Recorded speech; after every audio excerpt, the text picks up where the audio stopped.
Hi hello welcome back to Ashree's vlog. അപ്പോൾ ദേ വാപ്പിച്ചൊക്കെ ഇങ്ങനെ റെഡി ആയിട്ട് നിൽക്കുകയാണ് ഒരു ഫംഗ്ഷന് പോകാൻ വേണ്ടിയിട്ട്. അപ്പോൾ ആ ഫംഗ്ഷൻ്റെ കാര്യങ്ങളൊക്കെ ഞാൻ പറഞ്ഞുതരാം.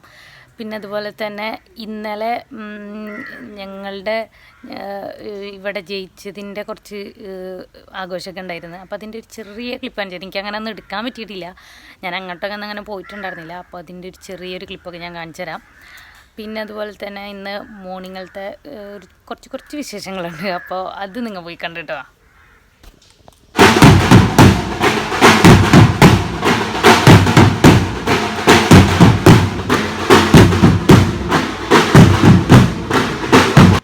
ജയിച്ചതിൻ്റെ ഒരു ആഘോഷമാണ്. അപ്പോൾ നാളെ നമുക്ക് ഇഡ്ഡലിയോ ദോശയോ എന്തെങ്കിലും ഉണ്ടാക്കാം. അപ്പോൾ അതിന് വേണ്ടിയിട്ടുള്ള ഉഴുന്ന് വെള്ളത്തിലിട്ടിട്ടുണ്ട്. അപ്പോൾ അതൊന്ന് കഴുകി വൃത്തിയാക്കി അടിച്ചെടുക്കണം. അപ്പോൾ നമുക്ക് അത് ചെയ്യാം. അരി ഉഴുന്നും കഴുകി വൃത്തിയാക്കിയിട്ടുണ്ട്. അപ്പോൾ അതുപോലെ തന്നെ നമുക്ക് ചോറ് വേണം. അപ്പോൾ ഇത് രണ്ടും കൂടിയിട്ടാണ് അടിച്ചെടുക്കേണ്ടത്. അപ്പോൾ നമുക്ക് അടിച്ചെടുക്കാം. മോർണിംഗ് തന്നെ ചായ ഉണ്ടാക്കുകയാണ്. ഇവിടെ എല്ലാവർക്കും ചായ നിർബന്ധമാണ്. അപ്പോൾ ചായ ഉണ്ടാക്കിക്കൊണ്ടിരിക്കണം. എനിക്ക് വലിയ നിർബന്ധമില്ല എന്നുള്ളൂ, പക്ഷെ ഇവിടെ എല്ലാവർക്കും ചായ വേണം. അപ്പോൾ ഉമ്മച്ചിക്കുള്ള ഫസ്റ്റ് ചായ നമുക്ക് കൊടുക്കും. അങ്ങനെ ദോശമാവൊക്കെ പൊന്തി വന്നിട്ടുണ്ട്. അപ്പോൾ നമുക്കൊന്ന് ദോശ ചൂടാം. ആവശ്യത്തിനുള്ള മാവ് ഞാൻ വേറൊരു പാത്രത്തിലേക്ക് ഇങ്ങനെ മാറ്റിയിട്ടുണ്ട്. ഇനി കുറച്ച് ഉപ്പൊക്കെ ഇട്ട് മാവ് സെറ്റാക്കാം. അപ്പോൾ നമുക്ക് ചെറിയൊരു ചേഞ്ച് ഉണ്ട്. നമ്മൾ ഇന്ന് ദോശയല്ല ഉണ്ടാക്കണേ, ഇന്ന് ഇഡ്ഡലിയാണ് ഉണ്ടാക്കണം. ഇഡ്ഡലി ഉണ്ടാക്കണത് നമുക്ക് നോക്കാം. ഇഡ്ഡലി തട്ട് റെഡി ആയിട്ടുണ്ട്. ഞാനതിൽ വെളിച്ചെണ്ണ ഒന്ന് തേച്ച് കൊടുത്തിട്ടുണ്ട്. ജസ്റ്റ് ഒന്ന് തേച്ച് കൊടുത്താൽ മതി. അപ്പോൾ അതൊന്ന് തേച്ച് കൊടുത്ത് ഇഡ്ഡലി തട്ടെന്നാണ് ഞങ്ങളിവിടെ പറയാ. എന്താണെന്ന് എനിക്ക് കറക്റ്റ് അറിയില്ല കേട്ടോ. അപ്പോൾ സ്റ്റാർട്ട് ചെയ്യാൻ പോണ്. ഇഡ്ഡലി ചെമ്പ് ഞാൻ വെച്ചിട്ടുണ്ട്.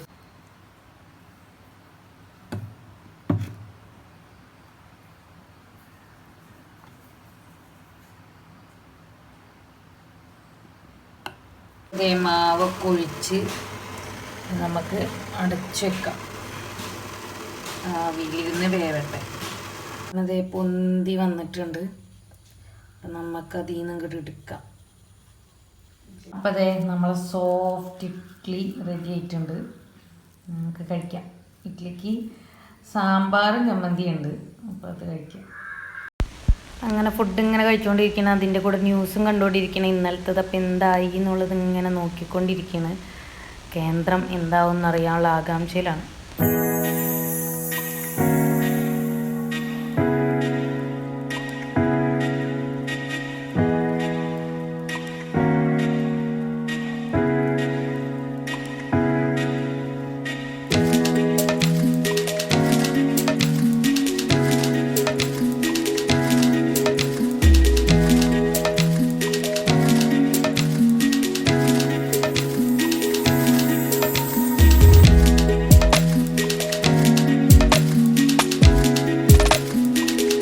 അപ്പോൾ അതൊക്കെ നിങ്ങൾ കണ്ടില്ലേ. അപ്പോൾ ഞാൻ നേരത്തെ പറഞ്ഞില്ലേ വാപ്പിച്ചി ഒരു ഫംഗ്ഷന് പോകാൻ വേണ്ടിയിട്ട് നിൽക്കാമെന്ന്. അപ്പോൾ ആ ഫംഗ്ഷൻ എന്താണെന്ന് ഞാൻ പറഞ്ഞുതരാം. എൻ്റെ ഉമ്മച്ചിക്ക് ഒരാങ്ങളാണുള്ളത്. അപ്പോൾ ഉമ്മച്ചിയുടെ ആങ്ങളുടെ 25ാമത്തെ വെഡിങ് ആനിവേഴ്സറിയാണ്. അപ്പോൾ അതൊരു ചെറിയൊരു ഫംഗ്ഷനായിട്ട് അവർ നടത്തുന്നുണ്ട്. അപ്പോൾ നമ്മളെല്ലാവരെയും ക്ഷണിച്ചിട്ടുണ്ട്. വേണ്ടപ്പെട്ട കുറേ പേരൊന്നുമില്ല, വേണ്ടപ്പെട്ട കുറച്ച് പേരൊക്കെ ക്ഷണിച്ചിട്ടുണ്ട്. അപ്പോൾ ഉമ്മച്ചിക്ക് ഇപ്പോൾ ഇങ്ങനെ വയ്യാണ്ടിരിക്കണോണ്ട് എനിക്കങ്ങനെ പോകാൻ പറ്റില്ല. പിന്നെ വേറെ ആരെങ്കിലും ഇവിടെ നിർത്തിയിട്ട് പോകാമെന്ന് വെച്ചാൽ വേറെ ആരും ഇല്ല. കാരണം സ്കൂളിലൊക്കെ ഉണ്ണികളൊക്കെ പോയിരിക്കുന്ന ആർക്കും അങ്ങനെ ഒഴിവുമില്ല. അങ്ങനെ ആയിട്ട് വാപ്പിച്ചി മാത്രമാണ് പോണത്. അപ്പോൾ വാപ്പിച്ചി ഇപ്പോൾ വാപ്പിച്ചി പോയിട്ടുണ്ട്. അപ്പോൾ അവരുടെ വെഡ്ഡിങ് ആനിവേഴ്സറിയാണ് ഇപ്പോൾ ഇന്നത്തെ വിശേഷം. അപ്പോൾ നമുക്ക് അവരുടെ ഞാൻ ആരാണ് മാമാനും മാമീനൊക്കെ കാണിച്ചു തരാം. അത് കാണാം നമുക്ക്. ഇതാണ് മാമയും മാമി, ഇതാണ് ഇവരുടെ വെഡ്ഡിങ് ഫോട്ടോ. അതുപോലെ തന്നെ നമ്മളെ ന്യൂസ് പേപ്പർ കട്ടിങ് ആണിത്. ഇതന്ന് അഡ്വർടൈസ്മെൻറ്റ് പോലെ നമുക്ക് കൊടുക്കില്ലേ വിവാഹിതരാകുന്നു എന്ന് പറഞ്ഞിട്ട്, അതാണിത്. ഇതവരുടെ റിസപ്ഷൻ്റെ ലുക്കാണിത്, ആ ടൈമിലുള്ളതാണ്. അപ്പോൾ എൻ്റെ മെഹന്തി ആൻഡ് റിസപ്ഷൻ്റെ പിക്കണത്. അപ്പോൾ അവരപ്പോൾ എടുത്തതാണ്. ഇതാണ് എൻ്റെ മാമയും. ഈ ഇണക്കങ്ങളും ചെറിയ വണക്കങ്ങളും കുറേ സന്തോഷങ്ങളും കുറേ സന്തോഷങ്ങളൊക്കെ ആയിട്ട് നല്ല കൊച്ചു കൊച്ചു ദുഃഖങ്ങളും അങ്ങനെയൊക്കെ സംഭവബഹുലമാവട്ടെ നിങ്ങളുടെ കുടുംബജീവിതം. ഇനി അങ്ങോട്ട് ഹാപ്പി ആവട്ടെ. അള്ളാഹ് അതിന് തൗഫീഖ് നൽകട്ടെ. നല്ല സന്തോഷം ഇതുപോലെ തന്നെ വളരട്ടെ. എല്ലാ ദിവസവും പുതിയ പുതിയ സ്വപ്നങ്ങൾ പോവാണിയട്ടെ. Happy wedding anniversary.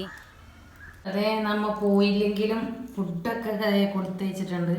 നല്ല ബീഫ് ബിരിയാണിയാണ് കൊടുത്തയച്ചിട്ടുള്ളത്. അപ്പം നമുക്ക് അത് കഴിക്കാം.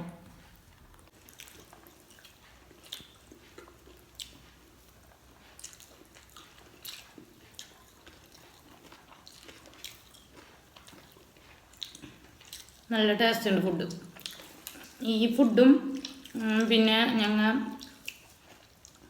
10th ഗെറ്റ് ടുഗദറിന് ഞങ്ങൾ ആയിക്കാനം തന്നെ ഓർഡർ ചെയ്തത്. അതും അതെ, ആ ഫുഡും അത് അടിപൊളിയായിരുന്നു. ഇത് ഞങ്ങളുടെ ഫ്രണ്ടിൻ്റെ വാപ്പാണ് ഇത് വെക്കണത്, സക്കീർക്കാന്ന് പറഞ്ഞിട്ട്. നമ്മളുടെ ഇവിടുത്തെ മിക്ക ഫങ്ഷനും നമ്മളെ വീട്ടിലുണ്ടാകുന്ന ഫങ്ഷൻസൊക്കെ ആയിക്കാനത്ത് തന്നെ നമ്മൾ ഫുഡ് ഏൽപ്പിക്കാറ്. അടിപൊളി ഫുഡാണ്.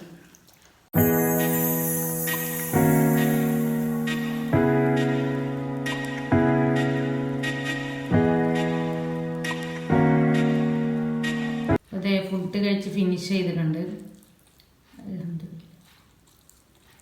അങ്ങനെ അപ്പോൾ അതെ, ഡിജിറ്റൽ സർവേ എന്ന് പറഞ്ഞിട്ട് 2 പേര് വന്നിട്ടുണ്ടായിരുന്നു നമ്മളെ പഞ്ചായത്തിൽ നിന്ന്. അപ്പോൾ ഇവിടെ ഭൂമിയും ഡിജിറ്റൽ സർവേയുടെ ഭാഗമായിട്ട് അവരിങ്ങനെ അളന്നുകൊണ്ടിരിക്കുകയാണ്. അതെ, അവിടെ നിന്ന് കേക്ക് പീസാക്കി കൊണ്ടുവന്നിട്ടുണ്ടായിരുന്നു. അപ്പോൾ അതെ, അതൊന്നും കഴിക്കാം. വീഡിയോ ഇഷ്ടമായ എല്ലാവരും ലൈക്ക് ചെയ്യുക, ഷെയർ ചെയ്യുക, സബ്സ്ക്രൈബ് ചെയ്യുക. അപ്പോൾ പുതിയൊരു വീഡിയോ ആയിട്ട് വരുന്നവരേക്കും ബായ്.